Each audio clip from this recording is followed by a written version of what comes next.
Hi guys, today we are going to go over 5 core exercises you've probably never done before, or maybe you've totally done them and I'm just making stuff up. I apologize in advance if my dog's chewing on his bone becomes too annoying. He is actually sitting right behind the camera, so you might hear a lot of chewing. That's just my coworker Ace. He's a little bit annoying. Alright, so the only thing you're really going to need for this workout is some household object that weighs about 5 to 10 pounds. To be funny, I found this really old typewriter. I'm going to be very delicate with it because it might be worth money. I'm not really sure.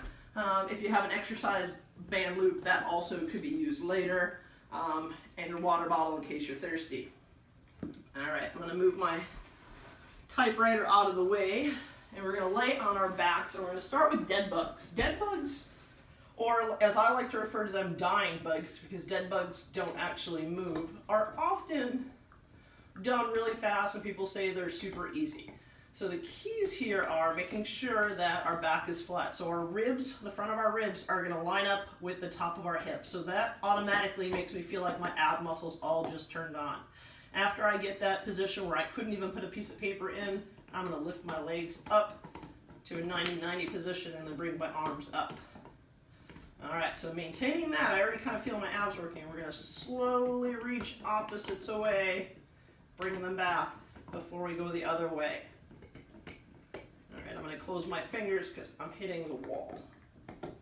Alright, so if you feel like once I get here my back starts arching, I want you to shorten up that movement and only go as far as you can keep that back glued.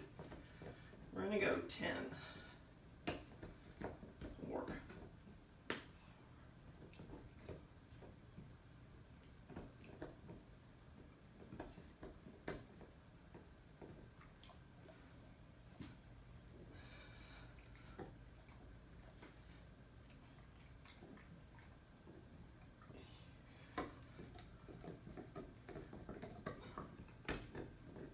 probably hear that chewing. He's really getting into that bone.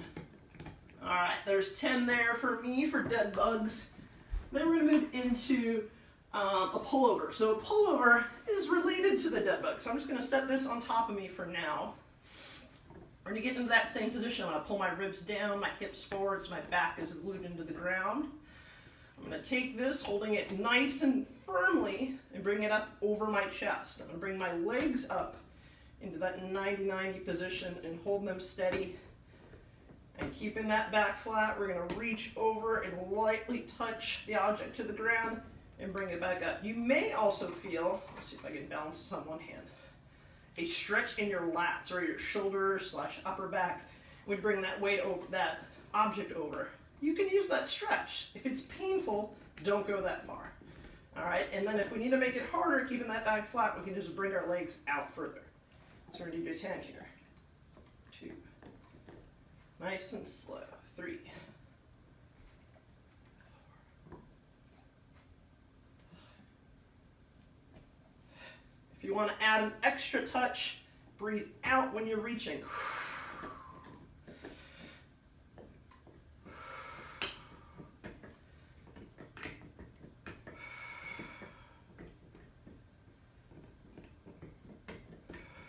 Alright, so that's the pullover. Next up, we are going to do a side bridge clam. Alright, so this is going to combine a core exercise that is mostly hip dominant. So we're going to lay on our side with our knees bent, so our knees are in front of us and our feet are even with our butt. So if you look at me from this position, my feet are even with my butt and my back is flat. Not up like this, crunched up, not out like this where my knees are flat and my feet are way behind me. I'm going to bring our feet even with our back. So I'm going to go back to this position, elbow right under our shoulder, feet even with our butt. We are going to come up onto our knees. My toes are still touching the ground. I feel this part of my abs really helping hold me up. Bring that top shoulder back, and we're going to do a clam. So I'm feeling it in that top hip. 2, 3.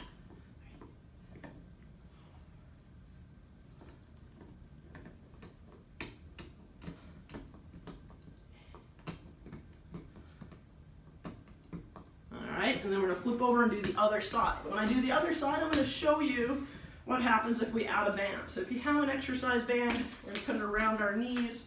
We're gonna do everything else that I said the same. Feet even with my butt back nice and flat. I'm gonna come up on my forearm, feeling that bottom abs. Bring our shoulders back, and then we're gonna go 10. So this makes it harder on this top hip.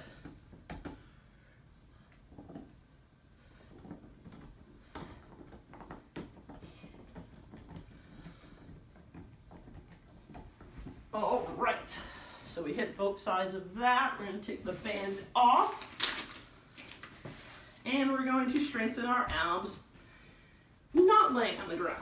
We're going to get into what is called a tall kneeling position. So a tall kneeling position just means I'm kneeling on both of my knees, and in this position, when we tuck our ribs and our hips, my butt doesn't stick out. When my abs kind of open, I tuck them under, squeeze my butt. So right there, I start feeling my abs. So my butt's having to work, my toes are digging into the ground to keep me steady. And we're gonna do a tall kneeling halo. So we're gonna pick up our object, we're gonna get into that position, we're gonna hold it at our chest, and then we're gonna make a circle around our head. So the object is that we keep our hips nice and steady, and the bigger I make this circle, the more I feel it in my abs.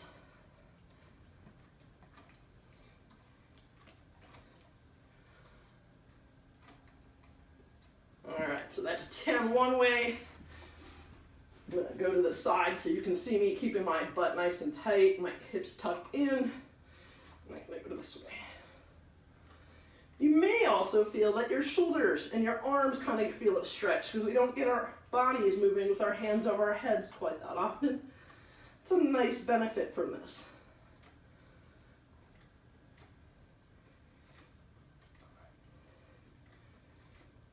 All right, that was 10 of those.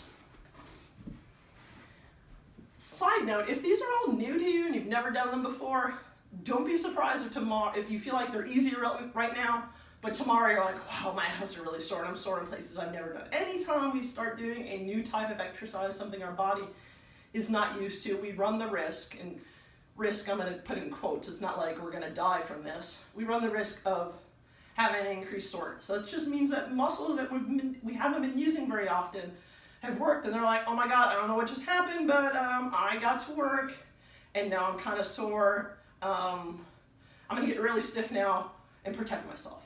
The best thing we can do when we have that kind of soreness is just do some light movement. Move around, get loosened up. So things like taking a nice slow walk are great for recovery if you get post-exercise soreness. All right, last one. And this is another one that I see people doing in gyms all the time. And I'm gonna be honest, they're like, oh my God, this is so easy, but they're completely botching it. It is the bird dog. So in the bird dog, we want to do the same thing. So now we're completely unsupported in our core, but I want to tuck my hips under so my ribs and my hips are staying locked in and I can feel them there. And then we're going to reach with our opposite arm and opposite leg. So I'm going to keep my head nice and tucked in my chin and reach out. Think about kicking the back wall, not the ceiling.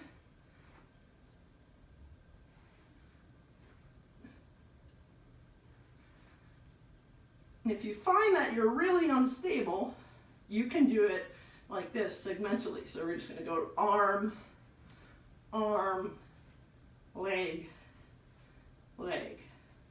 If you really want to challenge, and I can't do this, but I'll show it to you, keep that nice tight core, and you're going to go same side. I don't know which one I want to try. We'll go this. Woo. Some people can do that, but that's a lot of stability. So let me finish these up.